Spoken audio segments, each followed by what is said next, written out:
Olá, tudo bem? Bem-vindos à 7ª temporada do podcast Direito Empresarial Café com Leite.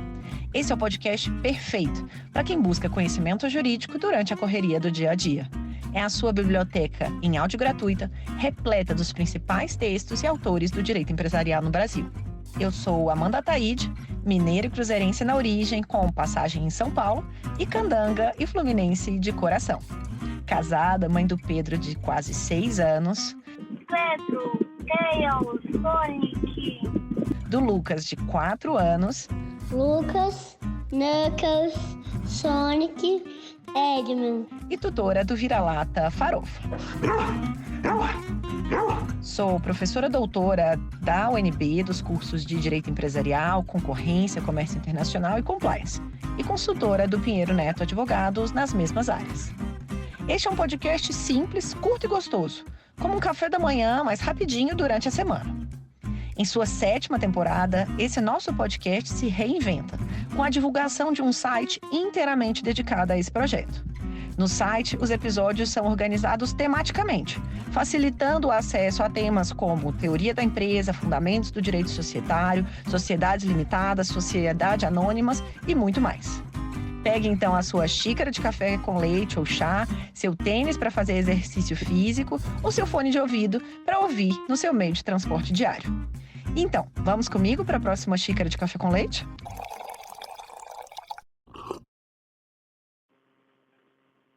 A nossa xícara de café com leite de direito empresarial de hoje vai tratar de um livro, fruto de uma tese de doutorado do professor Vitor Oliveira Fernandes, intitulada Plataformas Digitais entre Abuso de Posição Dominante e Inovação, perspectivas a partir das teorias de concorrência dinâmica do antitruste. E para isso a gente vai ter a alegria de contar com a participação do próprio autor, o Vitor Fernandes, para comentar sua tese de doutorado. O professor Vitor Fernandes é professor de Direito Econômico e da Concorrência do IDP, Instituto Brasileiro de Ensino, Desenvolvimento e Pesquisa, aqui em Brasília. É pesquisador visitante em estágio pós-doutoral em andamento no Goethe Institut, Frankfurt. E doutor em Direito Comercial pela Faculdade de Direito da USP. É mestre em Direito, Estado e Constituição pela UNB, também graduado pela UNB.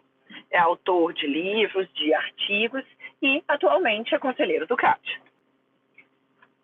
Professor Vitor, uma alegria enorme te receber aqui no podcast para poder te ouvir, apresentando de um modo simples, curto e gostoso esse tema tão interessante da sua tese de doutorado das plataformas digitais e as suas interfaces no antitruste.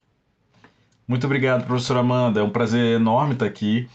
Você sabe que eu sou um grande fã, não só seu, do seu trabalho, mas em especial desse projeto, que eu acho um projeto sensacional.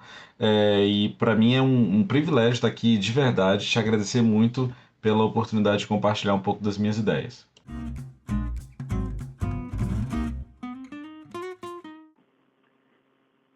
Professor Vitor, uma primeira pergunta que eu sempre gosto de saber é como que esse tema surgiu na sua vida? Já te conheço há alguns anos, sei da sua trajetória acadêmica e profissional, mas conta um pouquinho para os nossos ouvintes como que esse tema surgiu na sua vida, qual a razão de você tê-lo selecionado, como que foi o processo, né, de pesquisa para o doutorado, processo de escrita. Conta um pouquinho mais para a gente de toda essa evolução ao longo dos anos. Então, esse tema do meu doutorado começou, na verdade, em 2017. Eu já estava querendo pesquisar algo em torno de plataformas digitais, né? Na verdade, no meu mestrado eu já tinha feito um trabalho sobre aplicações de internet, sobre aplicações OTT e queria continuar um pouco nessa linha. E naquela época tinha muitos já trabalhos sobre economia digital, o tema estava, enfim, crescendo, né? Estava num crescendo dentro do direito da concorrência, né? Até na própria Universidade de São Paulo, outras pessoas já estavam pesquisando o tema de economia digital sob outras perspectivas. E paralelamente ao começo aí da minha pesquisa, eu estava na época trabalhando no CAD, como chefe de gabinete do conselheiro Paulo Bournier. E por ali, entre 2017 e 2018, havia uma onda de fusões, principalmente no setor agroquímico, em que havia discussões de teorias do dano relacionado à inovação. Então, casos como o Dow DuPont, Bayer Monsanto, Chemicals e Syngenta, que tinham todas essas discussões sobre como que a concorrência em inovação poderia ser afetada por esse tipo de fusão. E aí eu meio que tentei juntar as duas coisas e falar assim, não, eu vou fazer uma tese sobre mercados digitais, mas olhando um pouco essa discussão de teorias do dano focadas em inovação. E daí nasceu mais ou menos um pouco a ideia do trabalho de fazer uma análise de controle de conduta, mas com foco em teorias do dano de inovação, que naquela altura estavam sendo discutidas muito mais no controle de estruturas, propriamente dita. Então a tese tentou fazer um pouco isso.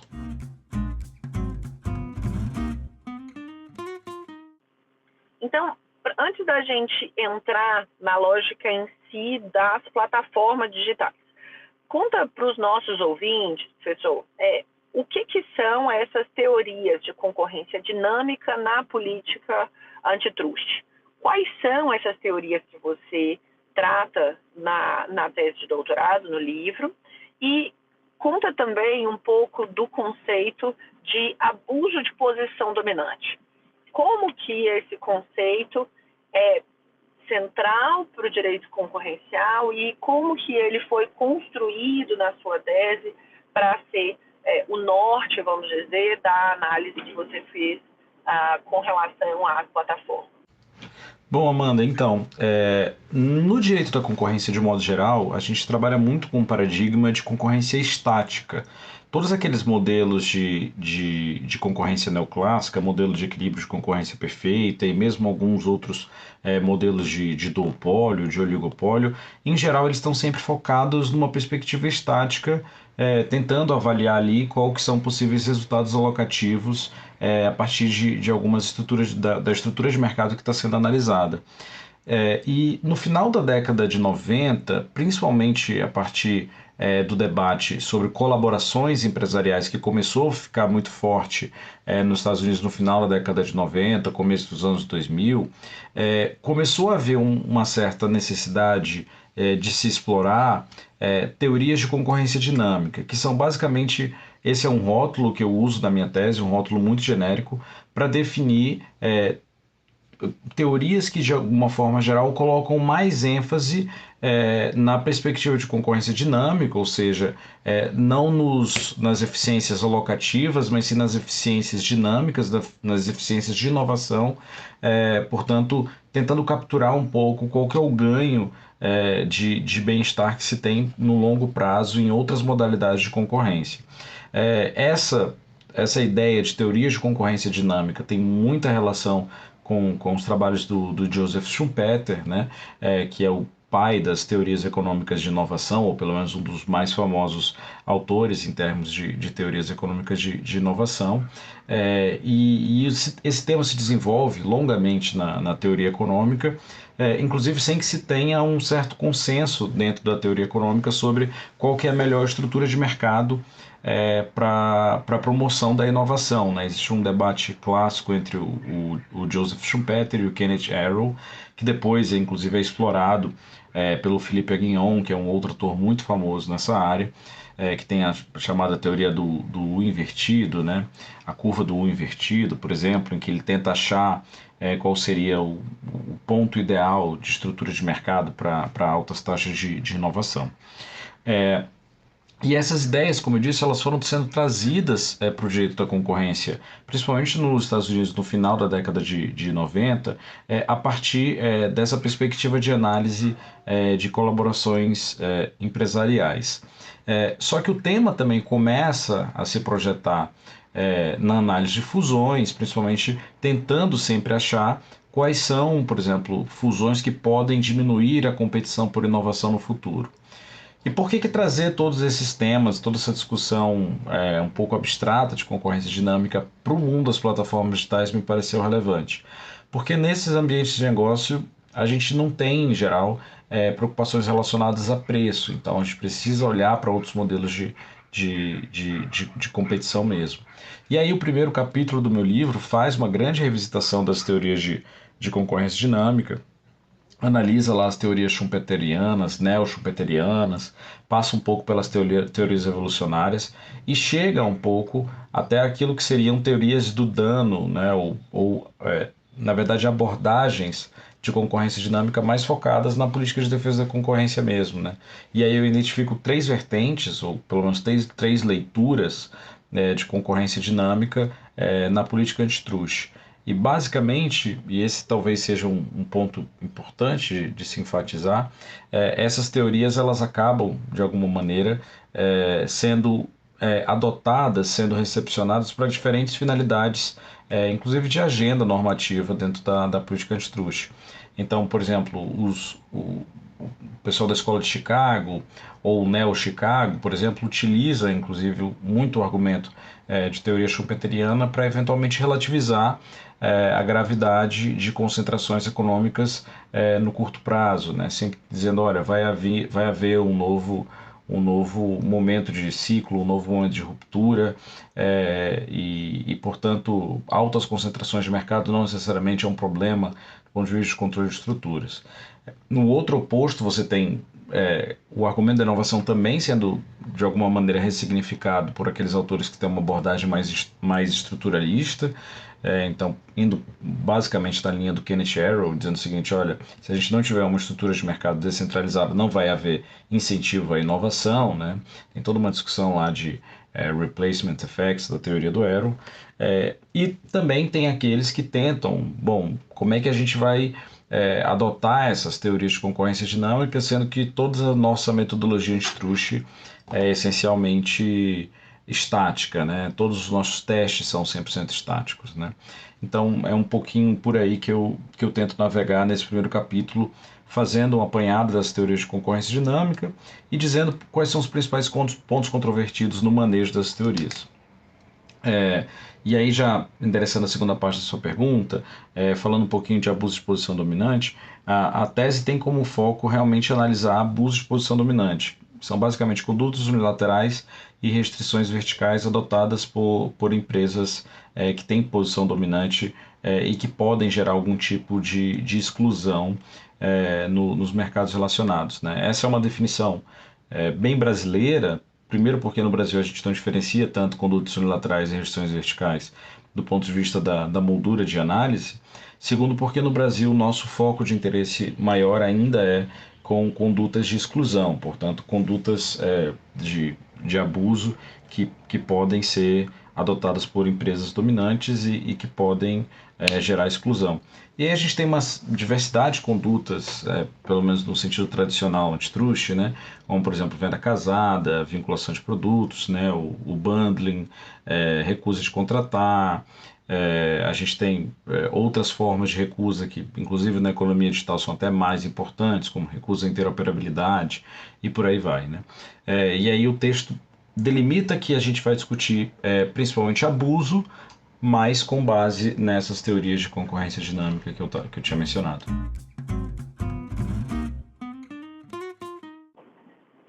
E agora que a gente entendeu o que são esses conceitos mais centrais do direito da concorrência, conta pra gente qual que é o conceito, né, de plataformas digitais que você trata no texto e como que esse tema das plataformas digitais se encontra, né, com essas preocupações de abuso de posição dominante, de teorias, quais são as teorias, né, do dano que podem ser trazidas, como justamente a que você endereça, né, na sua tese de digamos aqui, uma perspectiva dessa teoria, dessa concorrência dinâmica do antitruste, como que, né, essa visão não meramente estática, que é o que a gente comenta, né, essa visão mais dinâmica do antitruste, ela pode, dessas teorias do dano concorrenciais, elas podem ser aplicadas para as plataformas digitais e quais seriam, eventualmente, na sua visão, peculiaridades dessas plataformas com relação a outros mercados já mais tradicionais, digamos assim. Ótimo, Amanda. O capítulo 2 da minha tese, ele explora um pouquinho esses conceitos de plataforma, o que significa uma plataforma, qual que é o conceito de plataforma digital que eu utilizo no trabalho. E nesse capítulo fica claro que essa discussão sobre plataformas, ela começa na teoria econômica, principalmente a partir de alguns trabalhos do começo dos anos 2000, que vão mostrando que grande parte daqueles pressupostos adotados na organização industrial, como por exemplo, como são fixados os preços, a partir de custo, definição de margens, né? Como tudo isso se ressignifica, se torna muito mais complexo quando a gente está falando de plataformas, né? Principalmente sob a ótica da teoria econômica, as plataformas enfrentam um desafio muito interessante, que é o desafio de fixar uma estrutura de preços, né? Ou seja, definir quanto você vai cobrar de cada um dos lados para estabelecer uma relação sustentável, né? Dentro da plataforma, né? Inclusive, essa expressão plataforma, né, que na vida da gente a gente usa para tantas coisas tão diversas, né? Uma plataforma de petróleo, uma plataforma de trem, uma plataforma, um salto plataforma, né? Enfim, eu sempre brinco com os meus alunos que usar essa expressão para coisas tão diferentes denota que o único sentido comum da expressão plataforma é uma estrutura de sustentação, né? E na teoria econômica não é diferente, porque o modelo de negócio de plataformas é o que tenta estruturar diversas relações de intermediação. Então, o controlador da plataforma ele tem que enfrentar esse desafio, sobretudo na definição de nível de preço, para poder fazer uma intermediação sustentável. E no meu trabalho eu foco mais nas plataformas digitais, em especial plataformas digitais de anúncios, né?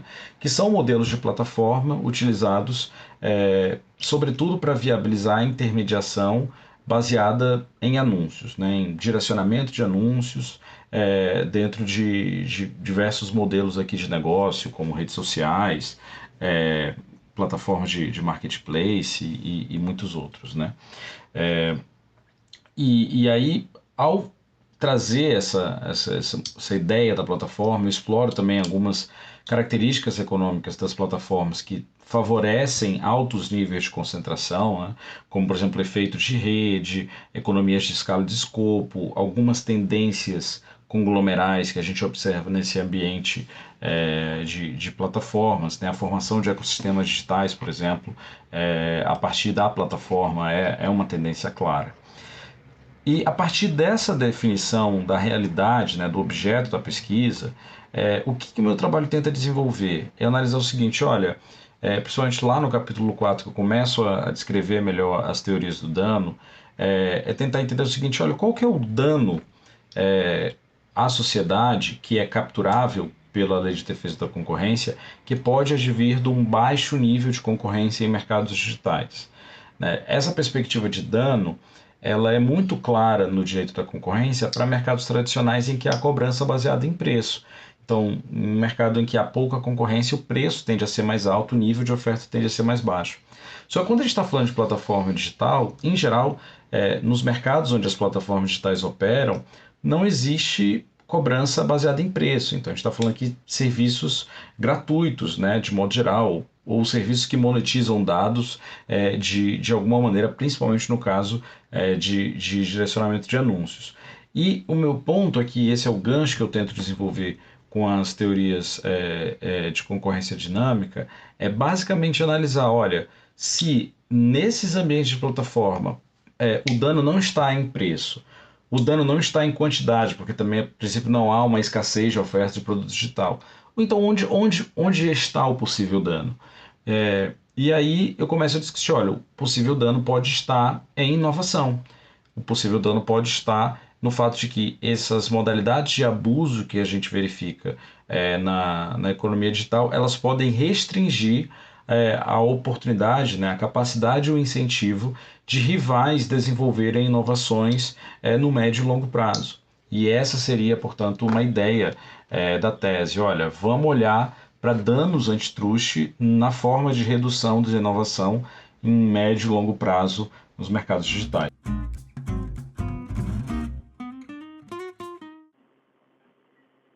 E agora, a gente entender um pouquinho do estado da arte, assim, como que a jurisprudência nacional, os precedentes internacionais têm tratado essa questão dos critérios jurídicos e também critérios econômicos para o abuso de posição dominante, e como que esses critérios têm sido utilizados para embasar as decisões, inclusive e em especial nos casos de plataformas digitais? Excelente pergunta, Amanda. A gente tem já um grande número de investigações antitruste, sejam julgadas ou em andamento, principalmente nas jurisdições comparadas, envolvendo plataformas digitais, né? E o que a gente percebe é que a definição dos rótulos dessas teorias do dano são, de fato, algo muito elástico. Então, a gente tem, por exemplo, algumas teorias do dano, como, por exemplo, a ideia de autopreferência, né, o self-preferencing, que, na verdade, é um conceito guarda-chuva que engloba atos de abuso de posição dominante que são muito diversificados, né, que dificilmente poderiam ser colocados dentro de uma mesma caixinha. Mas, a partir disso, o que o meu trabalho tenta fazer, né? Ele tenta identificar critérios jurídicos, testes legais, para análise de abuso de posição dominante envolvendo plataformas. E aí, principalmente a partir da experiência do CAD, da análise que o CAD fez de alguns casos envolvendo plataforma, principalmente alguns casos envolvendo o mercado de ferramentas de busca. Esses casos foram, a maioria deles, julgados aí entre 2017 e 2019. O que o meu trabalho tenta analisar é qual seria a moldura de análise adequada, o roteiro de análise adequado em termos de regimes de presunção de ilicitude e de critérios ou testes jurídicos para analisar 4 tipos de categoria de abuso. A primeira categoria de abuso eu chamo de apropriação de conteúdos de terceiros, né, o freerider forçado ou scrapping, por exemplo. Houve uma investigação analisada pelo CAD no mercado de comparação de preço em que essa prática foi investigada. Inclusive, a partir dela, houve a abertura de uma nova investigação relacionada ao scrapping de notícias, por exemplo. Esse também é um caso que tá em análise pelo CAD. Em segundo lugar, a gente tem uma outra categoria de abuso, que é o impedimento ao multi-homing, né, ou impedimento ao uso de múltiplas plataformas. Em geral, você tem a plataforma dominante proibindo que parceiros comerciais, de alguma maneira, e isso em geral não é feito com base numa recusa explícita, mas sim uma recusa construtiva de contratar, que em geral envolve elementos associados à interoperabilidade, né? Também houve uma outra investigação do CAD nesse sentido, envolvendo, na verdade, o segmento de anúncios, e publicidade patrocinada relacionados à busca. Uma terceira categoria, que é a categoria de inovação anticompetitiva, que eu acho que talvez seja de todas as categorias a mais interessante, a mais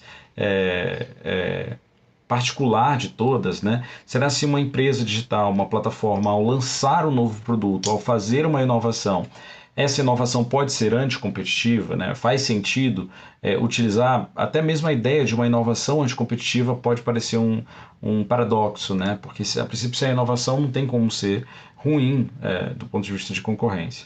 E por fim, eu analiso um pouco o conceito de autopreferência, alavancagem abusiva ou discriminação, né? Enfim, e aí enfatizando que, mais uma vez, esse é um conceito, autopreferência é um conceito utilizado aí de diversas maneiras dentro da discussão de abuso em plataformas digitais.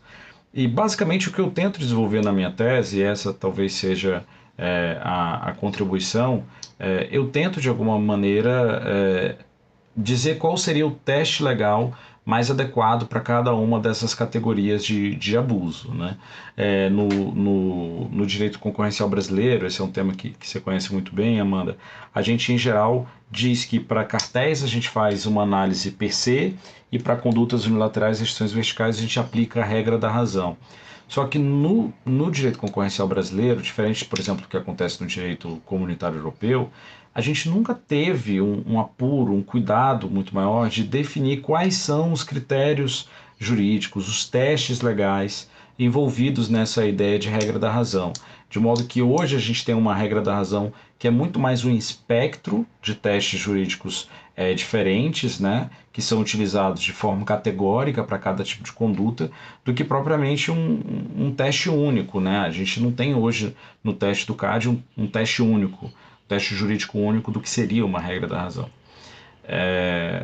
E aí eu tento definir o que seriam esses testes, né, para cada uma dessas quatro modalidades de conduta, trazendo, por exemplo, para a ideia de apropriação de conteúdo de terceiro, um teste jurídico que talvez seja um threshold mais baixo de plausibilidade de dano, né? Para impedimento ao uso de múltiplas plataformas, um teste jurídico que talvez seja mais próximo do teste de efeitos por excelência, né, do teste do competidor igualmente eficiente. E a grande discussão fica por conta de inovação anticompetitiva, que eu acho que aí é o caso mais desafiador, em que talvez se demandasse um estándar de prova mais elevado para demonstração de efeitos anticompetitivos, e eu defendo basicamente que aqui a gente teria um teste mais qualificado para esse tipo de conduta.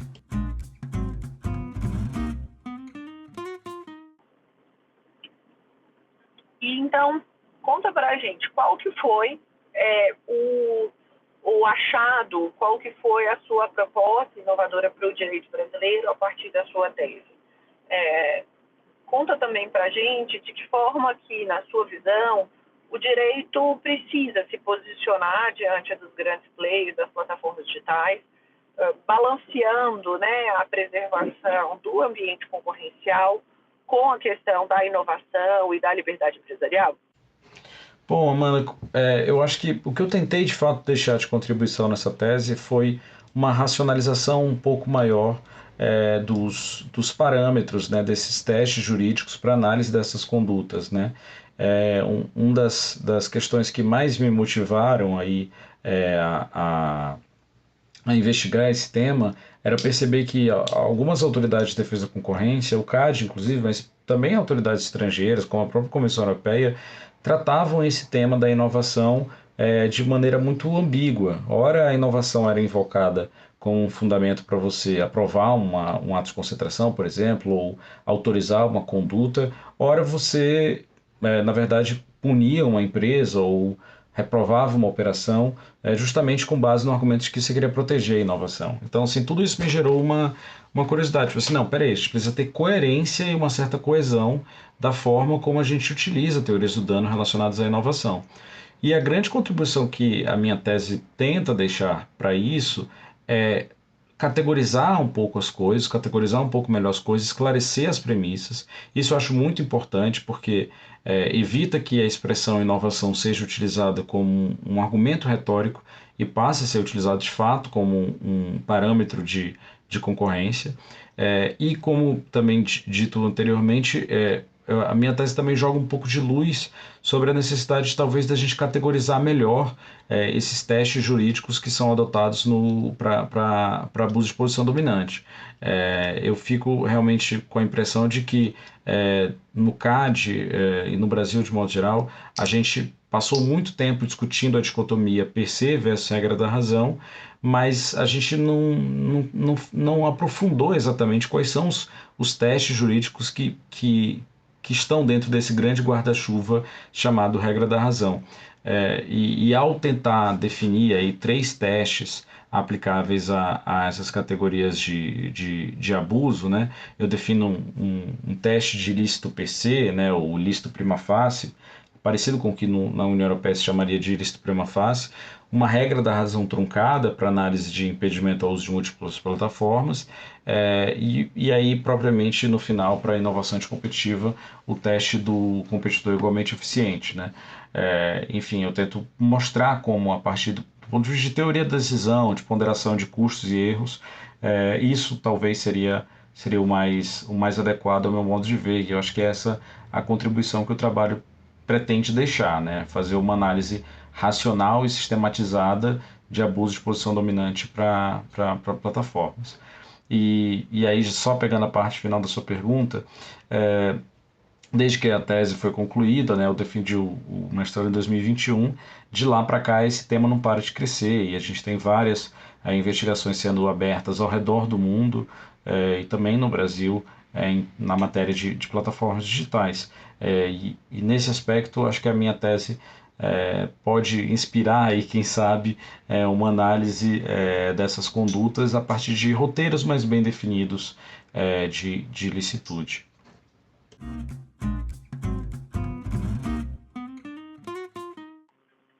E agora uma pergunta mais ampla no final, se você quiser passar por outros temas que você eventualmente tenha trazido, né, ao longo da sua tese, que não foram ainda explorados nas minhas perguntas anteriores, conta pra gente um pouco mais de outros temas que você abarcou na tese. Tem outros temas super legais também que eu acabei enfrentando, ainda que lateralmente. Por exemplo, tem muita discussão sobre ecossistemas digitais, que é um tema que na época talvez não atraía tanto interesse assim das pesquisas acadêmicas, mas que eu tentei já começar um pouco a desenvolver, né? Explicando mais ou menos como funciona o ecossistema digital, quais são os trade-offs em termos de concorrência que estão envolvidos nesses ecossistemas. E na época também que eu estava elaborando a tese, já havia um certo início das discussões sobre regulação concorrencial de plataformas, principalmente essas regulações as leis de regulação concorrencial. Por exemplo, o próprio DMA estava sendo discutido na época, e já tinha alguns textos tratando do DMA. E aquilo eu sentia que fugia um pouco do meu objeto de pesquisa, e disse assim, não, em algum momento eu vou ter que parar para estudar isso, mas acho que realmente não cabe agora, não é agora.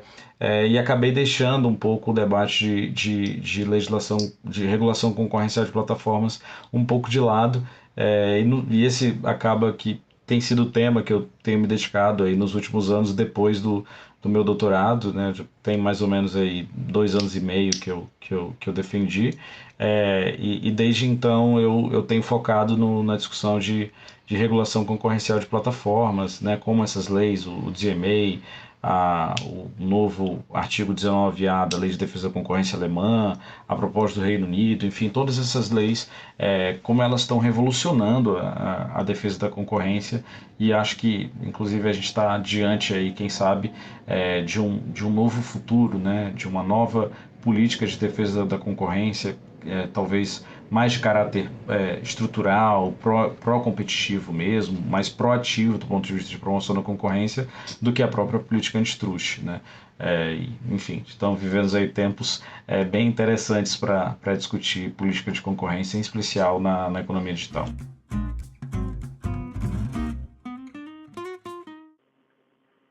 E agora, por fim, uma pergunta dessa 7ª temporada. Conta pra gente de um livro, obra literária mesmo, que você tenha lido, que tenha te marcado, que tenha sido relevante aí na sua trajetória. E conta também um pouquinho do porquê. Por que esse livro te tocou tanto? Bom, acho que tem muitos livros aí que eu pensaria em comentar, mas talvez um dos que mais acho interessante, assim, que me marcaram muito, é um livro que continuamente eu revisito, é o livro Meditações, do filósofo, imperador Marco Aurélio. É um livro que, na verdade, são entradas de diário dele, inclusive que nem tão organizadas por alguma ordem cronológica. É um livro de pensamentos, é uma leitura até relativamente leve, mas que eu gosto muito, porque além de ser super bem escrito, compartilha alguns dilemas da vida, né, e da vida desse cara, que por mais que seja uma realidade muito distante da nossa, e também se tratando de uma pessoa muito poderosa, talvez na época de uma das pessoas mais poderosas do mundo, tem dilemas e dores e angústias que pessoas comuns como nós também têm. Então, a primeira vez que eu li, eu falei, por que eu vou me interessar porque um imperador pensava, ou o que ele filosofava sobre, se a vida dele é tão diferente da minha, né? E quando você vê, não, na verdade, boa parte das angústias, dos dramas que a gente vive são comuns, né? E acho que esse é um livro que me acalma em muitos momentos de angústia, me ajuda, às vezes, a colocar o pé no chão e enfrentar as coisas com mais serenidade. E, principalmente, acho que o que é mais legal de tudo mostra que existe um elemento de certa universalidade nos sentimentos humanos, e de modo que, enfim, mesmo uma pessoa muito poderosa, ela vai sentir as mesmas dores que uma pessoa como nós sente, né? Então, acho que isso é algo bem bacana, enfim, é um livro que me inspira muito.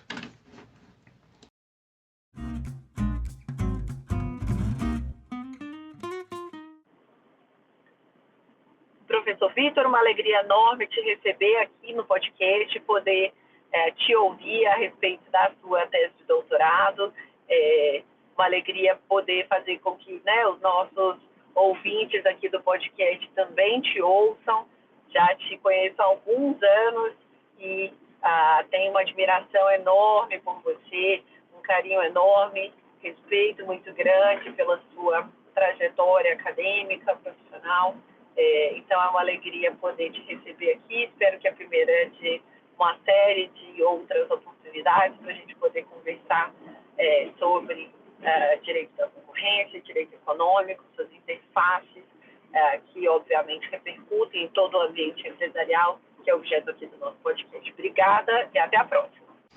Professora Amanda, eu que agradeço. Você sabe que eu também tenho uma admiração enorme, um carinho enorme por você, de todos esses anos de caminhada. Você, enfim, me ajudou muito lá atrás também. Acho que esse que é um registro importante também. Eu lembro que lá por volta de 2016, 2017, eu lembro de eu discutindo o meu projeto de doutorado com você lá no CAD, eu te mostrando, Amanda, o que você acha? Me mostra aqui, o que você pensa, não sei o quê.